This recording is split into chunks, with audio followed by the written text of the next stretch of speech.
Alors en tant que leader, ce qui m'a amené à me préoccuper du régénératif, c'est une mission de vie personnelle que j'ai formulée il y a 4 ans de cela, qui était de réduire la souffrance dans le monde du travail par la plume et le micro.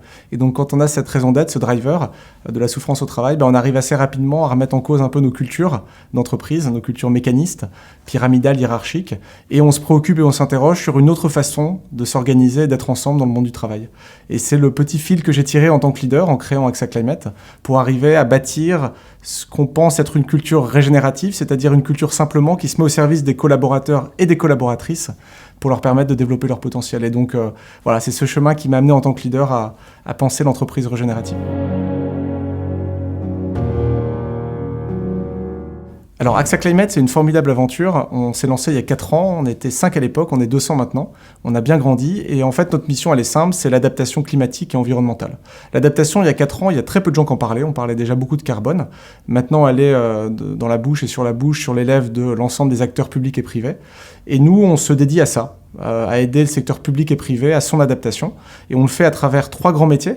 Le premier, c'est l'assurance, et notamment l'assurance satellitaire. Pour la faire courte, on paie nos clients en quelques heures sur la base de ce qu'on observe en satellite. Première activité. Deuxième activité, c'est la formation. On s'est rendu compte que la priorité pour une adaptation réussie d'organisation, c'est de développer le savoir extra-financier, la biodiversité, les ressources naturelles, la transition des métiers. Et on est devenu le leader européen de la formation, la durabilité.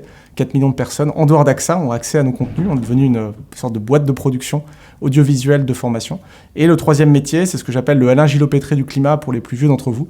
C'est cette idée de projeter le climat à 2030. Comme on connaît la météo du jour, il fait très chaud aujourd'hui, on fait la même chose pour les entreprises, pour les coopératives agricoles, pour les investisseurs.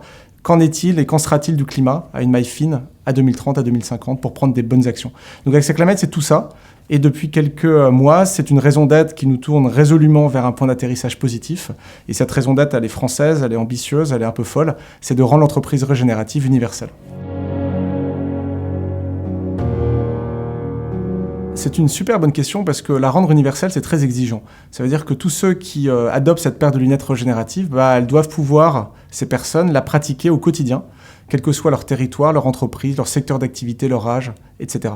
Et donc ça veut dire quoi? Ça veut dire qu'en fait, il faut faire du régénératif un muscle au quotidien qu'on peut pratiquer dans un jeu d'équipe par rapport à soi-même en termes de développement personnel et au sein d'une équipe, au sein d'un territoire, au sein d'un modèle économique. Et donc pour ça, on a lancé une école de l'entreprise régénérative de 7 semaines qui s'appelle Butterfly pour la métaphore du papillon, la métamorphose. Et ce qu'on fait, c'est qu'on aide petit à petit les pionniers et les pionnières, comme on les appelle dans les entreprises, à changer de regard sur l'entreprise et sur eux-mêmes d'une certaine façon. Passer d'un regard d'une entreprise mécaniste à une entreprise vivante. Et la rendre universelle, c'est montrer qu'on peut être régénératif dans un management, dans un jeu d'équipe, dans une façon de créer de la valeur dans une entreprise. Et donc on s'est lié à plein de co-créateurs différents qui nous ont apporté plein de sensibilités différentes. Je vous ai parlé d'AXA Climate sur la culture. On est très proche de Lumia sur les modèles économiques et d'un mouvement qui s'appelle Regenesis, qui est un mouvement américain sur la partie revitalisation des territoires. Donc c'est ce syncrétisme qui fait l'universalité du contenu pédagogique qu'on a mis en place et qu'on a rendu disponible. Alors là, on va être extrêmement concret. Une organisation vivante, c'est une entreprise qui brise un tout petit peu la relation manager-manager. Dans une entreprise classique, le manager, il fait tout. Il le fait plus ou moins bien. Et souvent, pour le collaborateur, il est un peu prisonnier ou prisonnière de cette relation.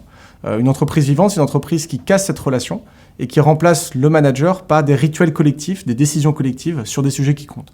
La performance, la rémunération, le feedback, ainsi de suite.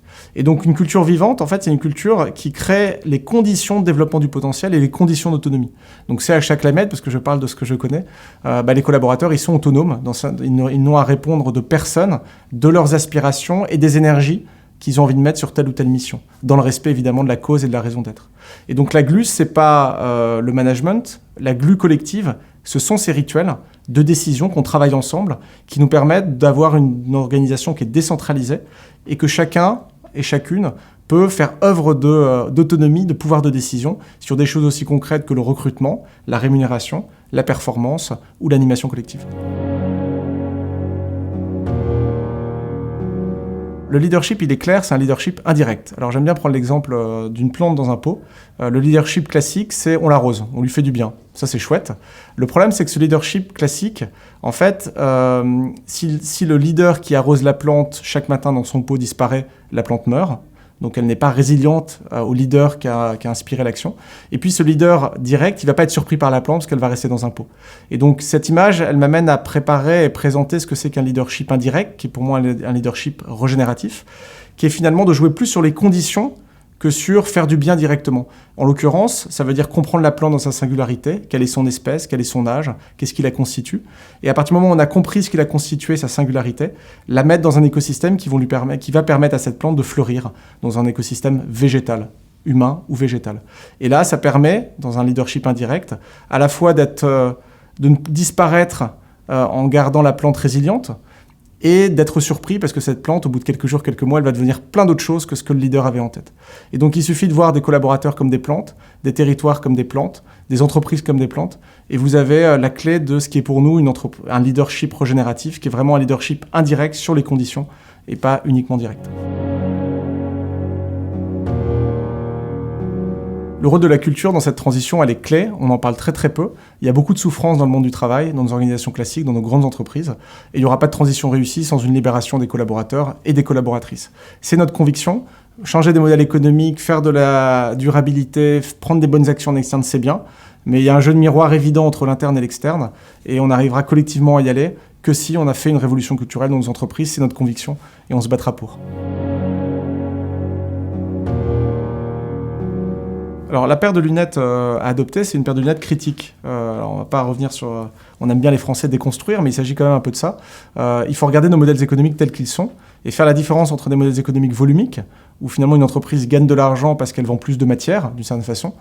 Donc plus je vends de matière, plus je gagne de l'argent. Et là, il va y avoir un problème avec les limites planétaires. Et des modèles économiques alternatifs à l'impact, à la performance.